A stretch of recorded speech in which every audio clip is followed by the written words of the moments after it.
Buenos días, yo soy la doctora Camila López Netle, soy residente de tercer año de dermatología y venerología de la Universidad de Santiago. Estoy ya finalizando mi rotación por oculoplástica en la Clínica Oftalmológica Pasteur y me pidieron que presentara sobre melanoma conjuntival y palpebral. Y puse esto desde la dermatología a la oftalmología. ¿Y por qué lo puse? Porque la presentación iba a estar enfocada en, primero, muy brevemente, hablar sobre lo que nosotros hacemos cuando nos enfrentamos a un melanoma cutáneo, cómo lo diagnosticamos, qué estudio hacemos, cómo se tapifica, qué seguimiento. Y a partir de eso, ir viendo qué similitudes o qué diferencias hay con el melanoma conjuntival y con el melanoma palpebral. Entonces voy a partir muy brevemente con el melanoma cutáneo. Acá tenemos la clasificación clínica del melanoma cutáneo. Esta es la clasificación clínica clásica. Tenemos 4 tipos de melanoma de forma clínica. El melanoma de activación superficial, que es el más frecuente. El melanoma nodular, que le sigue en frecuencia. Y los últimos 2 que son menos frecuentes, que son el melanoma léntigo maligno y el melanoma acral. Esta es la clasificación que se hacía comúnmente hasta hace algunos años atrás, pero desde el 2018 se empezó a hacer otro tipo de clasificación que estaba basada en la localización del tumor y que esta localización se puede asociar a distintos tipos de mutaciones. Entonces, en sitios de alta exposición solar o de exposición solar crónica, lo más frecuente es que encontremos léntigo malignos, melanomas desmoplásicos y algunos tipos de melanoma nodular. Y en este caso, las mutaciones que predominan son las de los genes NF1 y NRAS, que más adelante voy a mostrar por qué están implicados estos genes. En los sitios de baja exposición solar, los melanomas de extensión superficial y algunos tipos de melanoma nodular, y en este graph y en los sitios de muy baja exposición solar o que no hay asociación conocida con esta exposición solar están todos los otros tipos de melanoma, incluido el melanoma uveal, los melanomas que se producen desde un neomelanocítico congénito y los melanomas que se producen desde un nevo azul. Y en este caso, las mutaciones genéticas son bien variables. Acá les pongo una tabla de los distintos factores de riesgo que conocemos, antecedentes familiares personales de melanoma, otros tipos de cáncer de piel, exposición solar, inmunosupresión, radioterapia previa, fototipos claros, eh, alto número de nevos o presencia de muchas atipias en estos nevos o también presencia de nevos congénitos gigantes. Los signos clínicos clásicos de sospecha es la regla del ABCDE, que se agregan estas últimas letras al final y ya les voy a explicar por qué. Esta regla tiene una sensibilidad de un 57 y un 89% y una especificidad de hasta un 81% cuando se realiza por dermatólogo, ¿ya? Y esto es lo clásico que vemos, la asimetría de los lunares, que los bordes sean irregulares, que los colores tengan múltiples colores, más de 3 colores dentro de una lesión, nos tiene que hacer sospechar de que hay un melanoma, diámetro mayor a 6 milímetros y la evolución. Esto en el caso de los melanomas pigmentados.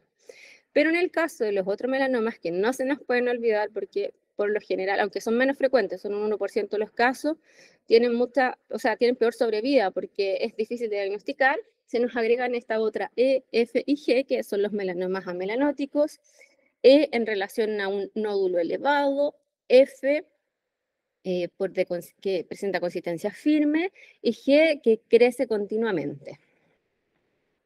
Dermatoscópicamente podemos tener muchos otros signos que nos hagan sospechar de que una lesión es un melanoma, redes atípicas, manchas de distintos colores, asimetría, velos azules con blanco, estructuras blancas brillantes. Entonces, todo esto son los que nosotros podemos ver por dermatoscopio en lesiones que son pigmentadas, porque las lesiones que son no pigmentadas, como los melanomas amelanóticos, que les dije que son los más difíciles de diagnosticar, acá las lesiones no tienen pigmento. Entonces, ¿en qué vamos a basar nuestra sospecha? En la presencia, por lo general, de distintos patrones vasculares. Y en este caso se pueden presentar todos estos tipos de patrones vasculares. Los más frecuentes que nos tienen que hacer sospechar de un melanoma es la mezcla de un patrón vascular polimorfo de vasos puntiformes y vasos lineales irregulares, que son los que están aquí y acá. Además de eso, áreas rojo lechosas sin estructura y estructuras blancas brillantes. Otra herramienta de diagnóstico no invasiva que se está utilizando ahora con mayor frecuencia es la microscopía confocal, que obtiene imágenes en blanco y negro que se correlacionan muy bien con la histología. No se utiliza como tamizaje, se utiliza como complementario a la dermatoscopía y mejora la especificidad diagnóstica cuando tenemos lesiones que quizás no son tan indicativas de un melanoma, quizás no las queremos extirpar porque son muy grandes, porque están en un área muy difícil, estético, funcional, entonces quizás esto nos podría ayudar. Esta revisión de Cochrane encontró que la especificidad utilizando microscopía confocal era de un 82%, porque es muy similar a la histología, versus con el dermatoscopio, un 42%. ¿Ya? Así que se deberían usar como complemento y también considerar que la microscopía confocal es cara. Entonces, una vez que tenemos la sospecha de un melanoma, lo que hacemos es tomar una biopsia.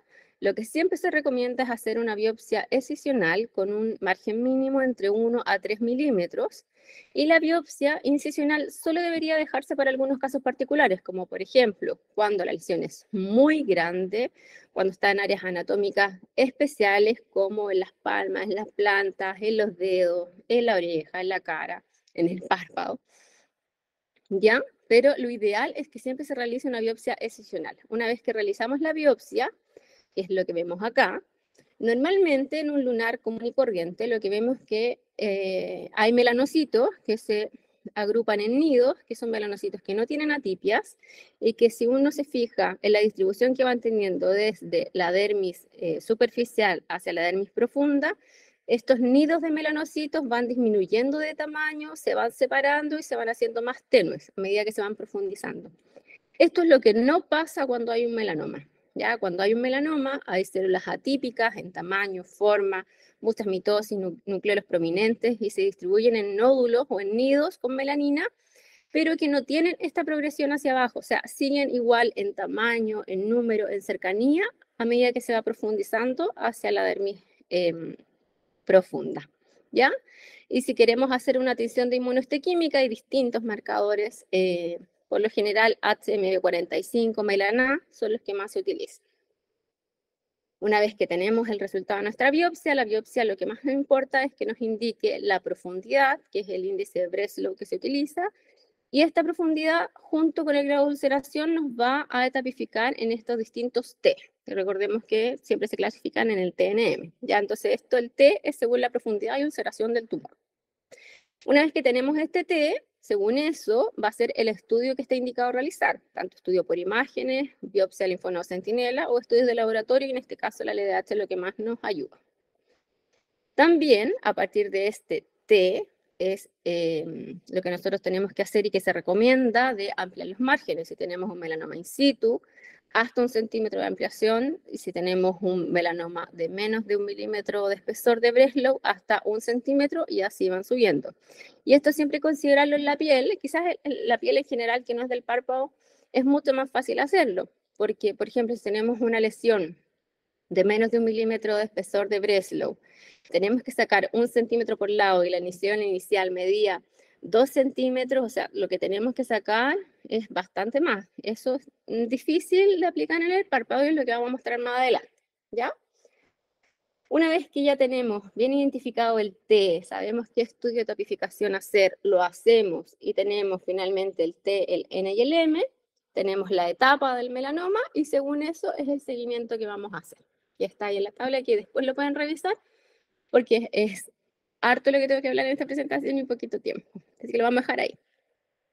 Dentro de las alternativas de manejo que existen del melanoma cutáneo, lo principal es la extirpación y la ampliación. Y dependiendo de eso y de la tipificación es lo que se hace después.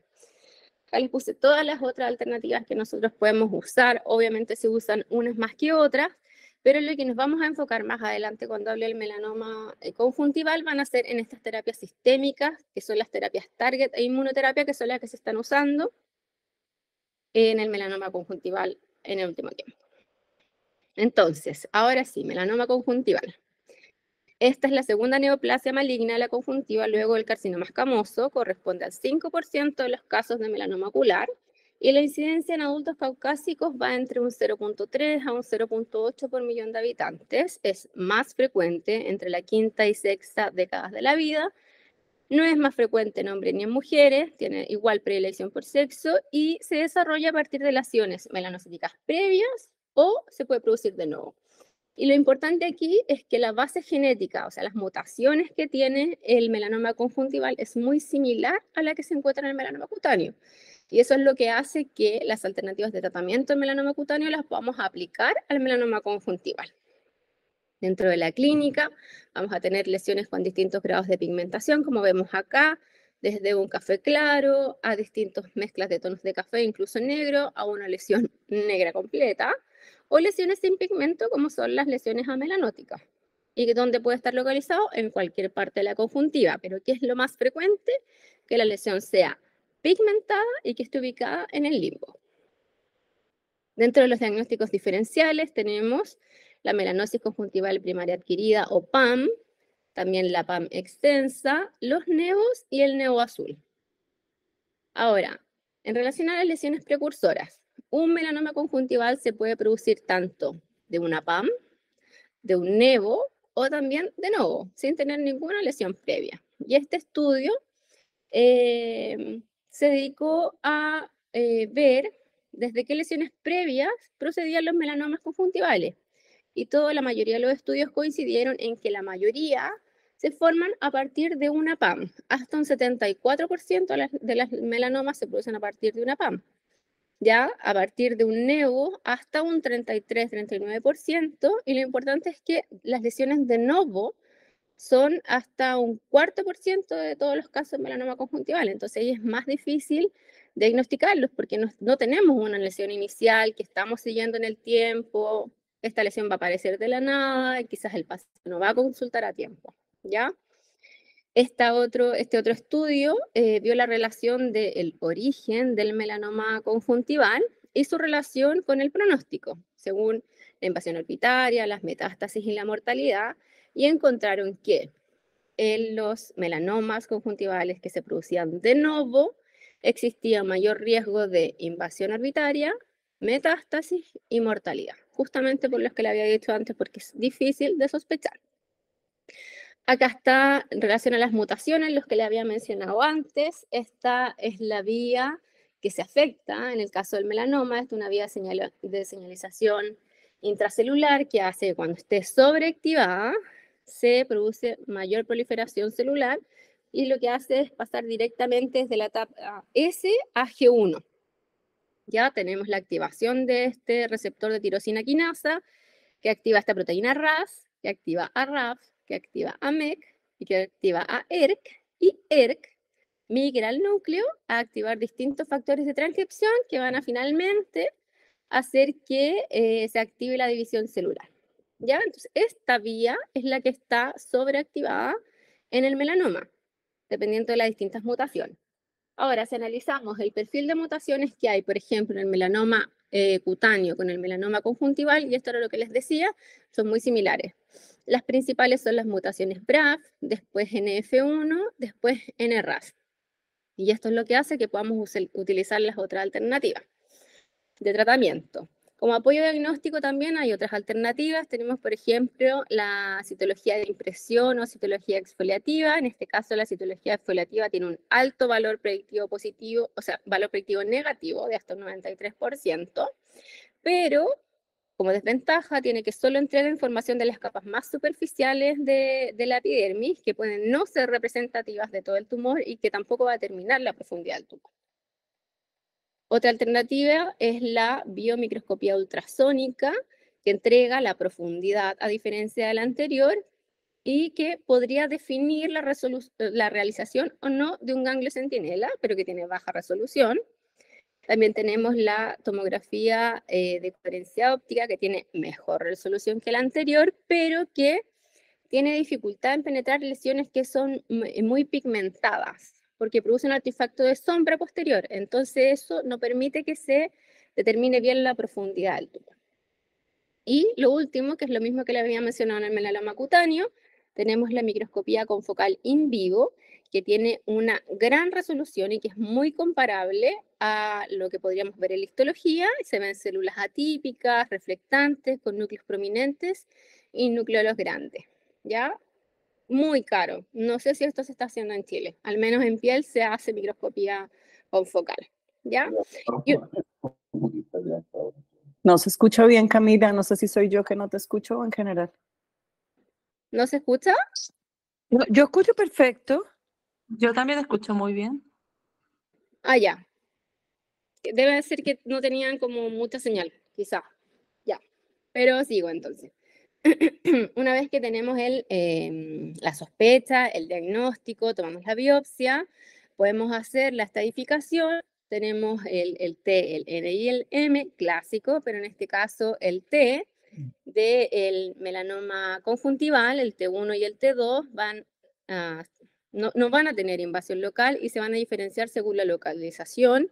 T1 va a estar localizado en conjuntiva vulvar y T2 va a estar localizado en conjuntiva no vulvar. T3 ya va a tener invasión local al globo ocular, al párpado, a la órbita, y T4 ya va a tener invasión al sistema nervioso central. El tratamiento se basa en distintas series de casos y en consensos de opinión. Y los principales determinantes en la elección del tratamiento son la localización y la extensión del tumor, además de saber si la enfermedad está localizada o es metastásica. En el caso de la enfermedad localizada, la primera línea es la excisión quirúrgica con márgenes de 2 a 4 milímetros con técnica no-touch, más una terapia adyuvante. Ya la excisión quirúrgica por sí sola se considera obsoleta, tiene que ir sí o sí con una terapia adyuvante, y en este caso lo que se hace es la excisión más la crioterapia en los márgenes.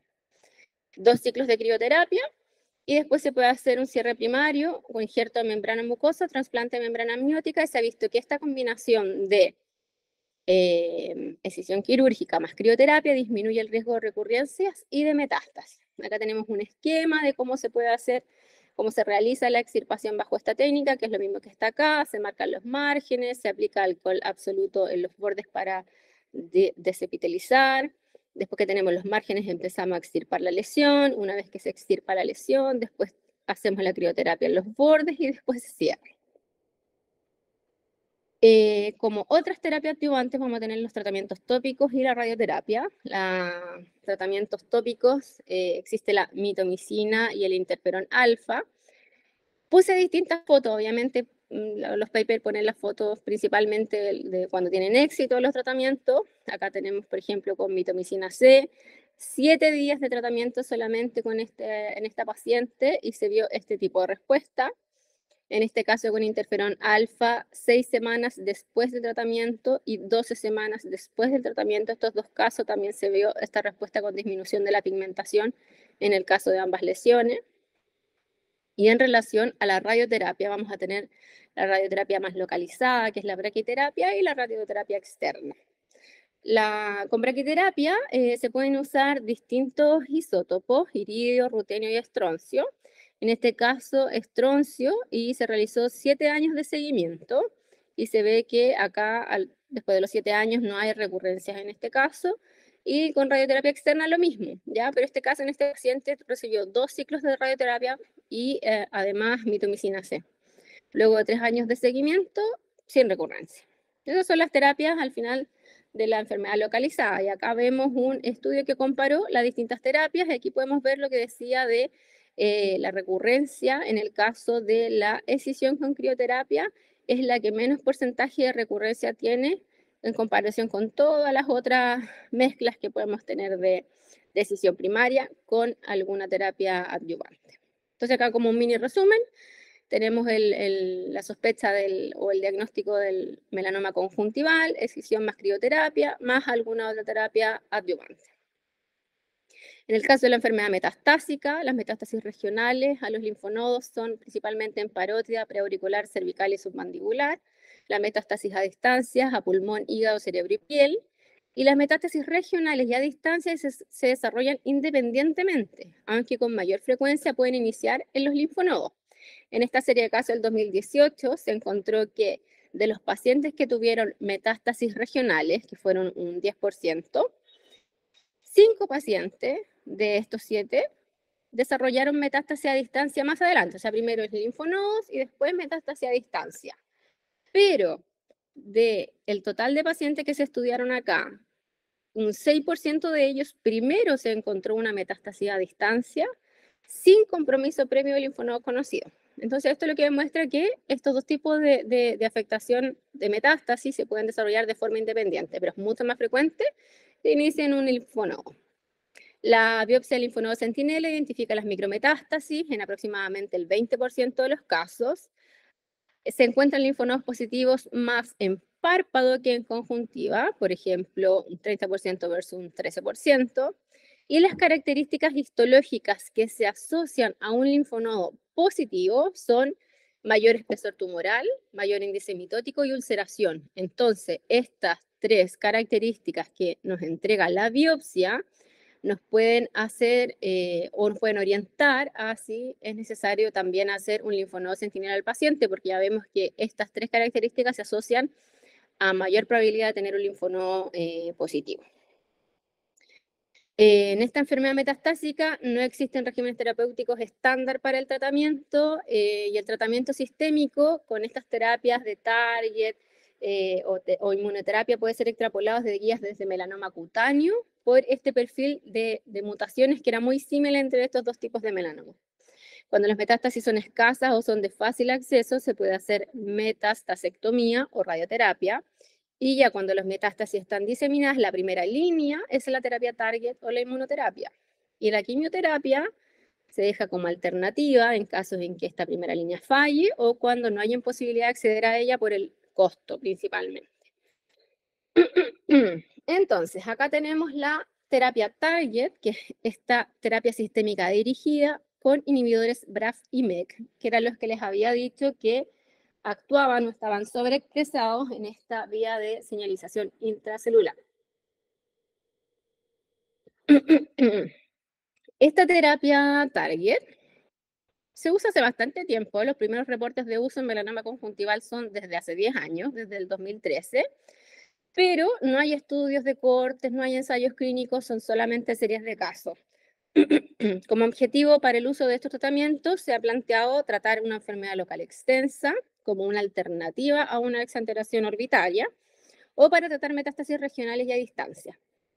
Acá tenemos los distintos inhibidores BRAF y MEK que existen, aprobados por la FDA, y qué combinaciones aprobadas por la FDA también hay. Ya les voy a mencionar por qué tienen que haber combinaciones. ¿Qué es lo que sabemos de los inhibidores BRAF y MEK a partir del melanoma cutáneo? En melanoma cutáneo, en las etapas más avanzadas, 3 y 4, cuando se utilizan inhibidores BRAF por sí solos, se desarrolla resistencia a partir de los 6 a 8 meses de tratamiento. Por lo tanto, aparecen estos inhibidores MEK que al usarse en combinación con los inhibidores BRAF, retrasan y disminuyen el porcentaje de resistencia a los inhibidores BRAF y también disminuyen los efectos adversos de BRAF. Y lo que podemos ver que, por ejemplo, si analizamos solo BRAF, una mediana sobrevida con este tratamiento puede ser de 13.6 meses. Si analizamos por sí solo la respuesta a los inhibidores MEK, 4.8 meses. Pero si utilizamos en conjunto BRAF y MEK, la mediana sobrevida puede ser de hasta 25.1 meses. Esta tabla la puse porque son distintos estudios que han utilizado, o sea, no estudios, son como series de casos que han reportado el uso de inhibidores BRAF y MEK en melanoma conjuntival. Los pueden ir revisando después, pero igual yo puse algunos ejemplos. Por ejemplo, esta mujer de 61 años con esta lesión pigmentada que afectaba el párpado superior derecho y se extendía hasta el fondo del saco superior, inferior y conjuntiva vulvar. Lo primero que se hizo es sesión quirúrgica con crioterapia. Perfecto. Después, biopsia de linfonodo centinela que encontró 3 linfonodos positivos, por lo tanto, la parotia, así que se realizó una parotidectomía y una disección de los linfonodos afectados. No había diseminación a distancia, así que quedó como un estadio 3C, pero después empezaron las complicaciones. Se observaron nuevas lesiones, así que inició esta terapia combinada, BRAF y MEK. La tuvo que suspender por efectos adversos, después dejaron solamente un BRAF, persistía con las lesiones, hicieron de nuevo una biopsia, suspendieron cambiaron a pembrolizumab, que es el tratamiento de inmunoterapia que voy a mostrar más adelante. Entonces acá empezaron a probar distintas alternativas y finalmente vieron que con la que más respondía era con los inhibidores BRAF y MEK, porque después de utilizar el pembrolizumab siguió empeorando.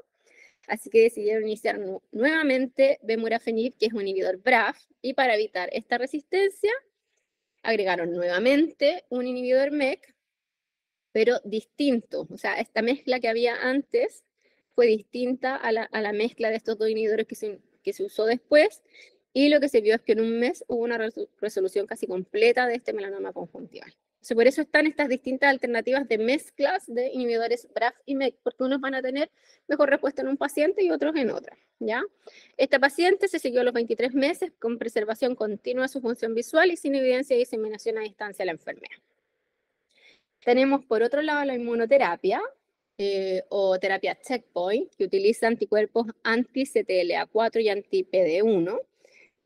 ¿Cómo actúan estos? Normalmente, cuando tenemos una célula presentadora de antígenos que presenta los antígenos a esta célula TCD8, tenemos la interacción que tiene entre sus receptores, pero también tenemos la estimulación, que necesitan esta coestimulación para que se pueda activar. La coestimulación normal que se produce es que este B7 se une al CD28. Pero, para contrarrestar esto, existe esta molécula que se llama CTLA4, que si se une a B7 de la célula presentadora de antígeno, impide que llegue esta señal al CD8, por lo tanto el CD8 no se activa y no va a atacar después al melanoma. Entonces, este CTLA4 es importante. ¿Por qué?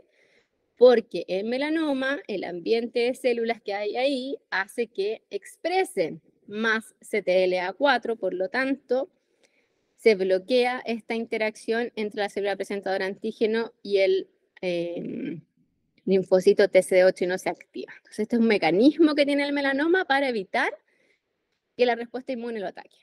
Un mecanismo. El otro mecanismo es el PD1, que normalmente cuando la interacción se produce entre el melanoma, o sea, la célula del melanoma y la célula TSD8, también hay una estimulación, una coestimulación inhibidora en este caso con PDL1 y PD1, ¿ya? Cuando el melanoma expresa PDL1, se une a PD1 del linfocito TSD8 y lo inactiva. Entonces, estos dos serían unos mecanismos específicos que tiene el melanoma para evadir la respuesta inmune, ¿ya? Estos dos tipos de anticuerpos empezaron, los primeros reportes de casos están desde el año 2017 y también, al igual que el anterior, solo hay disponible pequeñas series de casos. Acá existen los distintos nombres de estos anticuerpos que hay disponibles, la fecha en que fueron aprobados por la FDA, y qué es lo que sabemos en el melanoma cutáneo, es que la respuesta a anti-CTLA4 tiene una mediana de sobrevida de 11.2 meses. La respuesta a anti-PD1 tiene una mediana de sobrevida de 33 meses. Y si utilizamos la terapia combinada de estos dos, la mediana de sobrevida puede aumentar hasta más de 60 meses. Y pueden ser más, porque al menos hasta este tiempo llevaban 60 meses de seguimiento. Entonces, quizás pueden ser más los meses de sobrevida. Acá, igual que en la terapia anterior, algunos ejemplos de pacientes que han sido tratados con estos tipos de anticuerpos. Acá tenemos, por ejemplo, este paciente de 60 años, con una recurrencia de un melanoma conjuntival, se le había hecho una incisión quirúrgica y crioterapia, se dio pembrolizumab, que es un anti-PD1, y se fue evaluando, después se evaluó a los 6 meses.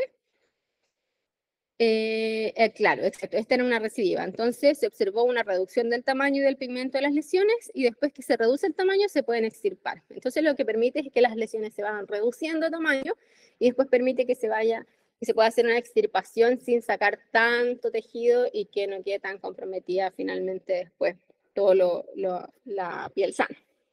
Otro ejemplo abajo, pero por tiempo no lo voy a mencionar. Ya. Y acá hay otro ejemplo también que lo vamos a dejar ahí. Eso sobre melanoma conjuntival. Ahora melanoma palpebral, que es mucho más cortito, representa el 1% de las neoplasias malignas de los párpados, pero a pesar de este 1%, representa también los 2/3 de las muertes relacionadas con neoplasias malignas en los párpados, ¿ya? O sea, es menos frecuente, pero bastante malo, ¿ya?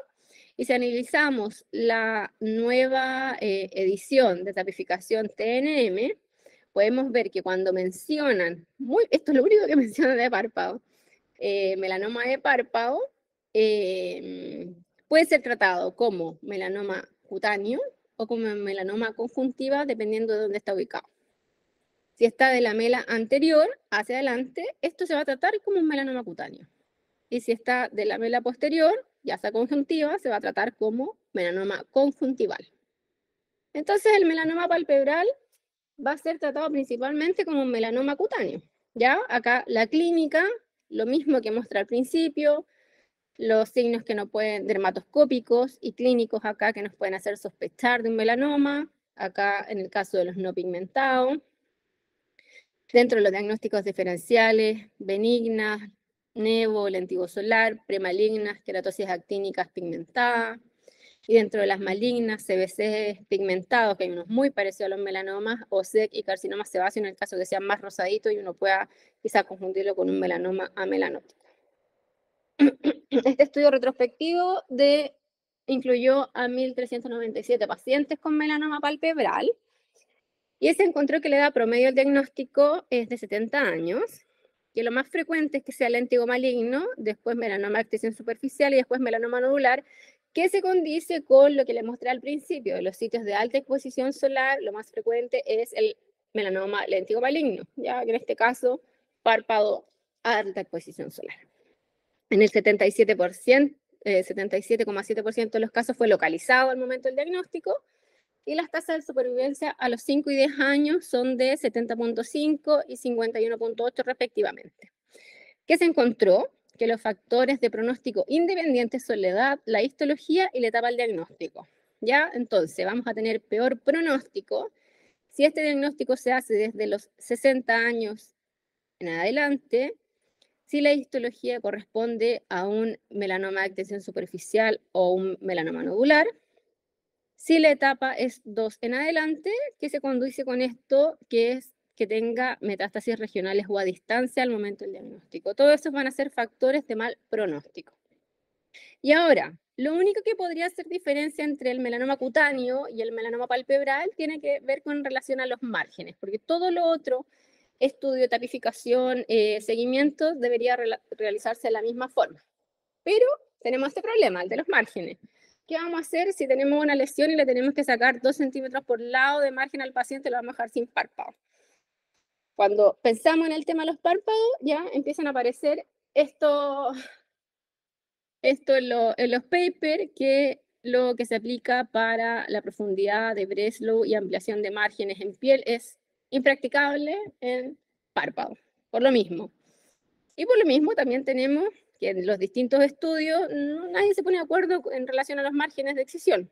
Tenemos acá distintas profundidades, no hay como mucho acuerdo en si lo sacamos con menos de 5 o más de 5 milímetros, lo mismo acá. Entonces acá algunos estudios sobre el tema de los márgenes. Este estudio intentó ver cuáles eran los factores pronósticos de la recurrencia local y regional en pacientes con melanoma palpebral. Y encontraron que de estos tres, de la edad, el margen de decisión y el Breslow, era la profundidad Breslow lo que más se relacionaba con la recurrencia local y la recurrencia regional, más que la edad y el margen. Y aquí, como vemos, el margen que utilizaron fue cualquiera, ¿ya? Ahora, si vemos el Breslow, que Breslow es el que se asocia a mayor tasa de recurrencia local y regional, son profundidades de más de 2 milímetros. Entonces, si tenemos una biopsia y nos dice que tiene 2 milímetros de espesor, quizás deberíamos hacer un seguimiento mucho más estricto para evaluar las recurrencias locales y regionales. Este otro estudio evaluó a 56 pacientes.